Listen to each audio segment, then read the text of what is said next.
Lizzie, it is a pleasure to invite Unilever to join the Aim to Flourish Global Learning Initiative. Thank you again for allowing us to conduct a personal interview with my group at St. John's as part of a class assignment. With you, we show the world that business is a powerful, positive force for good in the world. Aim to Flourish is a United Nations-supported, professor-facilitated global learning initiative where business students discover and celebrate stories about business innovations for good. Using 17 UN goals for sustainable development as a lens, students go out in their community and interview local business leaders. Before we started, can you state your role at Unilever and what entails? So thanks for having me. It's great to chat about sustainability within Unilever. I am the Associate Manager for the Unilever Sustainable Living Plan. I'll refer to it probably in the future as the USLP. And my team is Sustainable Business and Communications. So in my current role, I track North American progress and engage internal and external stakeholders on Unilever sustainability initiatives. I've been in this role for about 3 years. Oh, great. That's perfect. That's exactly what we needed.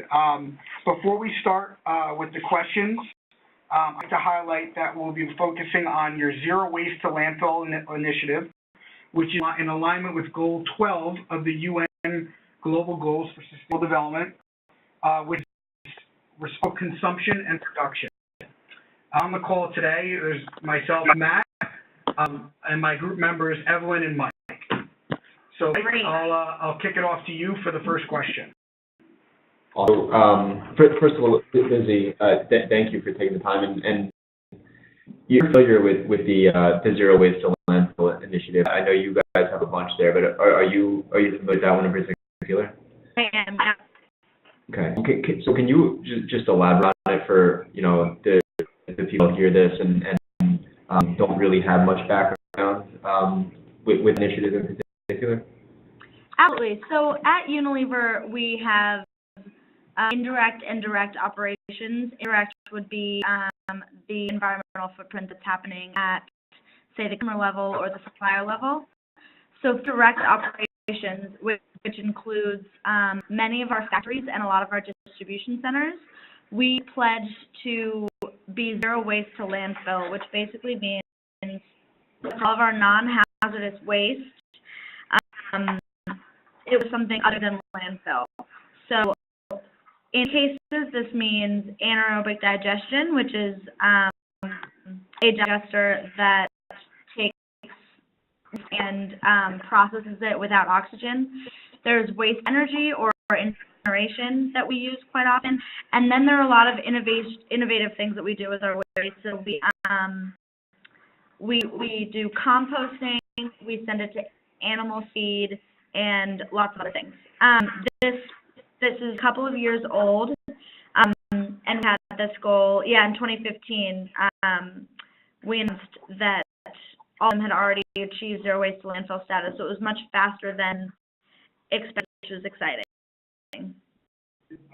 Was something that the initiative and I guess the technology and associated with, was this something that Unilever created themselves, or was this an idea that was being used elsewhere before and you guys kind of adopted it?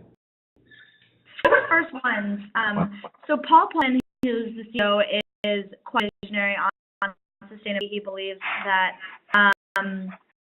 good means you're also not harming the planet.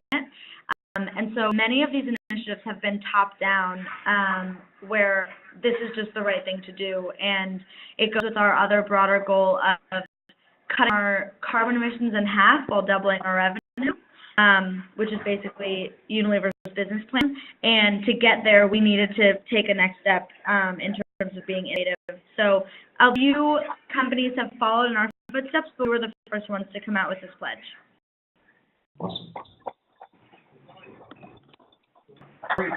So we'll go on to my next question. I think you kind of identified some of these activities just now. So our research we also kind of noticed that there was a lot of different actions taken by Unilever for this initiative. The two that I found, pretty useful was in China, you stopped wrapping pallets with plastic and replaced it with reusable elastic fabrics. In Italy, you installed a biomass boiler using recycled wood rather than oil. So my question is, of all the different activities that you guys kind of engaged in cross-functionally, internationally, which one of them had the biggest impact across, these 600 sites that was basically a common denominator? That's a question, and there's not really a perfect answer for that. I should preface this by saying that Unilever, because it's such a massive company, it works very geographically based. And so I actually am not even familiar really with the China and Brazil, and so I'm not sure what an impact those had. But what I can say are two things. The first one is that to make something like this happen, you really have to work from all angles and cross-functionally, as you mentioned. If we continue to make our products in plastic that's not recyclable or in not reusable materials, then there's not a lot that we can promise on the back end as not sending it to landfill, if that makes sense. So we need people in the sourcing department who are making smart decisions as much as we need those at the end. I will say that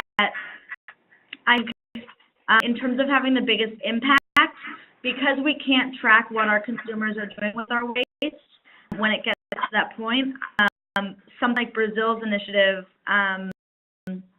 is because something like China's initiative where they're changing the plastic is very big, because then regardless of whether the consumer puts it in the landfill or not, it's still better than using virgin non-recyclable materials, if that makes sense. Sure. Sounds good.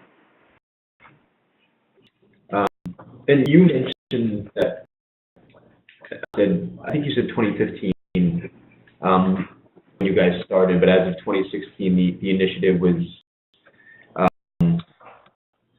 able to have zero non-hazardous waste to landfill more than 600 of your sites. Is there still hazardous waste in any of those scenarios? And if so, how is that being handled by Unilever? Yeah, so hazardous waste is very tricky because it's very regulated. Hazardous waste could never go to landfill because it's hazardous material that can't be out in the open. So when we started, products like aerosols, anything that sprays, like Axe body spray is an aerosol, and that's hazardous. We have a lot of products that can be hazardous, but they also can't go to landfill or the waste I'm talking about right now. So it's actually really regulated by the EPA, where a special team, we have a third-party waste vendor who picks it up and puts it in a special truck and then takes it off to be, and to be totally honest, I'm not exactly sure what that process is, but I think it's fairly similar across the board, just whenever anybody handles hazardous waste. So you mentioned before, like materials that you're passing on to the consumer. The example we mentioned with China, you give them no choice but to use hazardous waste because the material that you're using doesn't have as hard impact on the environment. Are there ways of hazardous waste to reduce that you guys take advantage of? Because if you decide to go hazardous, there's only one way to do it. There's one can it can, and there's one type of spray.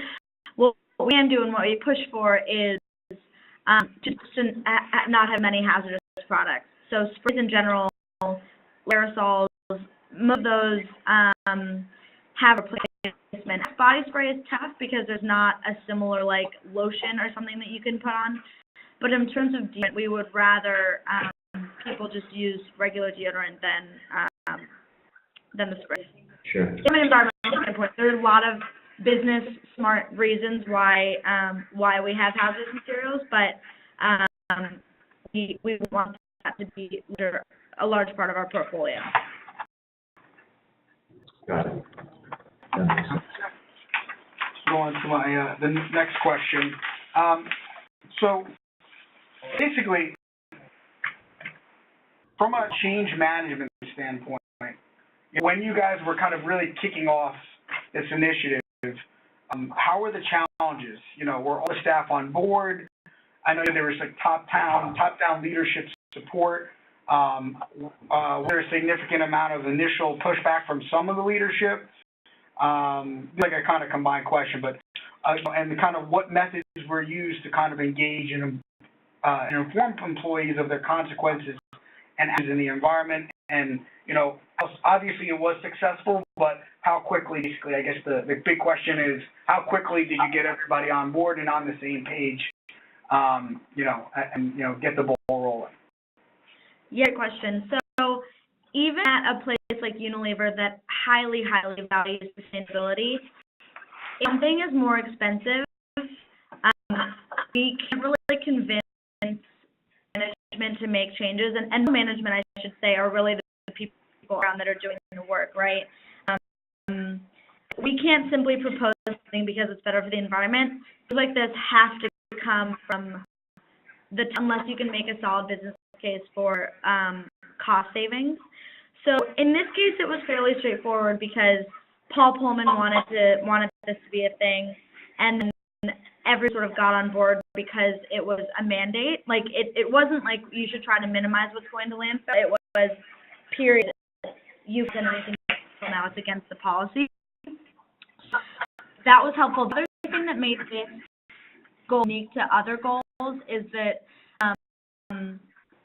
the freeze and the distribution centers where this into effect are not brand specific. In other words, it's not Dove could achieve something faster than Hellman's or Axe Body Spray or Ben & Jerry's.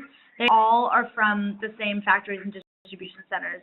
So because of that, there was no competition among brands about like, oh, well, Dove doesn't go to landfill quite, or doesn't have to steer from landfill quite yet, so they're, have a higher revenue for now. It was just all in at the same time, and everybody was affected across the board. There are many goals that we try to make about mills, let's say, like certain plastics to be used. That's different brands at different times, and that becomes really tricky because some brands will have a, if that makes sense. And so this honestly was pretty straightforward and welcome. We also use third parties. We don't handle our own trash or recyclables. And so because of that, we just we had a lot of support to do this in the right way. Okay, great. So you would say honestly that it seemed like it was like the mandated, like maybe like government level regulation that came out, say, 4,500 type company, had a corporate social responsibility to take initiatives to make best effort to comply. I mean, it's not, I don't mean mandate on the government level, I mean mandated from leaders within the company. So, like the goals are soft that we make, right? Like minimize your carbon footprint or decrease your water, and there are a lot of different ways to do this. The non-hazardous waste to label was black and white. We just decided all at the same time that we were going to move here, and so that's more of what I meant by mandate. That it was just an easy decision for everyone to make. Sorry, you said it was the tone at the top that kind of took this initiative and ran with it, right? It was CEO's idea for you to start doing this, right? Exactly. Yep. Yeah. We also have a lot of, I mean, I know that we're only talking specifically, but I have as many examples of initiatives that have come from the bottom up from people, just out of college who have it and implement them. So it's not like everything has to come from top down, but for everybody to comply, it's easier if, there's a new rule that comes out. Otherwise, there's a lot more legwork in terms of making the business case and making it look appealing. Great. I don't want to our last question is actually other goals other initiatives that align, so don't give anything else away. Mike has his next question, but our last question revolves around other things. So I wasn't sure if you were going to go into that, but we want to save that piece for last. Sounds good. But my question is, is there like a target audience that you guys impact more than others? I guess who is impacted by the environment-friendly actions of the most, and are there areas that you guys would strive to try to impact further? And I would say that our biggest stakeholder is still our consumers. I think that the more they learn about what we're doing, the more they want to buy our product. It's kind of a myth that consumers don't really care about environmental issues, because they really do, and they, especially not significantly more expensive, which Unilever products are not. They will buy from a company that does the right thing. That's important to us. In terms of we have a big target for environmental nonprofits and NGOs, because we fairly positive. That said, we like to work with environmental nonprofits, so we definitely teamed up with some organizations to try to have them highlight our work. And then otherwise, I know the main ones. I mean, obviously, it's important for people on the ground in the factories and throughout the United States and Canada to understand that what we do has integrity, and it's really important. And so I would say also our employees were a really important part of this decision process. Great. So the next one's probably going to be a quick answer. So basically, how did this innovation impact business? I think we went through a lot of the ways that it helped. Was there any ways that it hurt Unilever? By actually there was probably a cost, involved in making the adjustments operationally from a manufacturing standpoint. Maybe that's something you could speak to, or it seems like there wasn't too much middleman pushback, but we were trying to see if was there any negatives. Basically, is the question. There was a small associated, honestly, economies of scale and the fact that we have such a large footprint, that's not a huge concern. The negative that just makes things more complicated is pigeonhole, and nobody can make a mistake to put something in a landfill. So, for instance, we still have problems where a truck of our product will go to Walmart, and Walmart rejects the truck for some reason. Either it didn't fit the temperature for ice cream, or the product damaged or something like that. And if the products don't go all the way back to the distribution center, they get disposed of. And we don't always have the best visibility in that, so a truck driver could just take it to the nearest landfill. Sometimes the negative is that we're prone to a bit more scrutiny, because there are mistakes that are made that are out of our control that often make us look very good. So it's almost like, that doesn't make sense, it's almost like because we've made these amazing bold goals, people expect more from us. So when we make these mistakes, it makes us just look very bad. Whereas had we not made a mandate like this, we could have easily just said, oh, most of our waste isn't going to landfill, so then when it did go to landfill, it wouldn't be the end of the world. Does that make sense? Yeah, absolutely. So I think that makes sense. So, so does this innovation align? I'm sure the answer is yes, but how does this align with Unilever's top parent missions and goals? Like, is there? I think you referenced it before a little bit, but is there a specific soft goals? But is there a executive level mission that this directly correlates to? The mission is our business plan, is what I mentioned earlier, which is to cut our carbon emissions in half, to basically decouple our carbon footprint and our revenue, which in other words means that when our company grows, we would still like our footprint to decrease, which is super difficult. So hopefully that goes with that. And then within the USLP, we have 9 different categories. We've got health and hygiene, nutrition, greenhouse gas, water, waste, sustainable sourcing. And so it's all of those goals in different ways. I know it probably doesn't hit nutrition or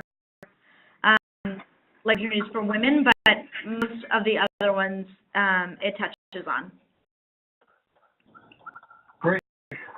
Mike, you want to close the last question? Yeah, this last question that I mentioned we were mentioning towards was, are there like opportunities or initiatives in the pipeline that you guys have that you guys are excited to be rolling out? Touch on some of the other goals from the UN. Yeah, well, there are plenty of other ones from the UN, but one that is promoted, this one, is that we're hope to get usable, recyclable, or compostable plastic by 2025, and then 5% post-consumer plastic by 2025. So basically not use any virgin plastic sources anymore. Would like to become carbon positive in manufacturing, so we use mostly renewable energy for our factories and our operations, as I mentioned. And we'd like to source 100% of our agricultural raw materials sustainably by 2020, which definitely sits at some of the GEs. And like in terms of, we have a lot of social goals. We'd like to advance human rights across our options. We'd like to empower 5 million women by 2020. So a lot of different things. Great. Yeah, that's my question. Have you done one of the Aim to Flourish interviews before, or is this one? Have I done a lot of what? It's a Aim to Flourish project for our course. Have you done an interview like this before? I've never done an Aim to Flourish interview, no. Or really anyone like this, so I'm happy to speak to these questions. Well, you were really helpful. Thank you again. We do appreciate you taking the time. Yeah, you were Absolutely. great. Of course. Let me know if there's anything else I can do. Thank you again for your time, Lizzie. I think we're in good shape. We might be we're going to probably go through the recording, and we might have some questions about some of the content. Thank you again for your time, and thanks for sending over the document as well. Of course. I'll talk to you soon. Bye-bye. Thank you.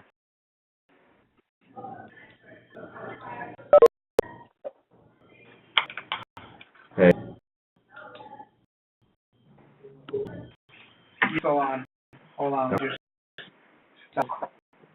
going to close our recording. So, that was good. 25 minutes. Yeah, a lot of content. Evelyn, you there? Yeah. Some good notes? Yes, I got a lot of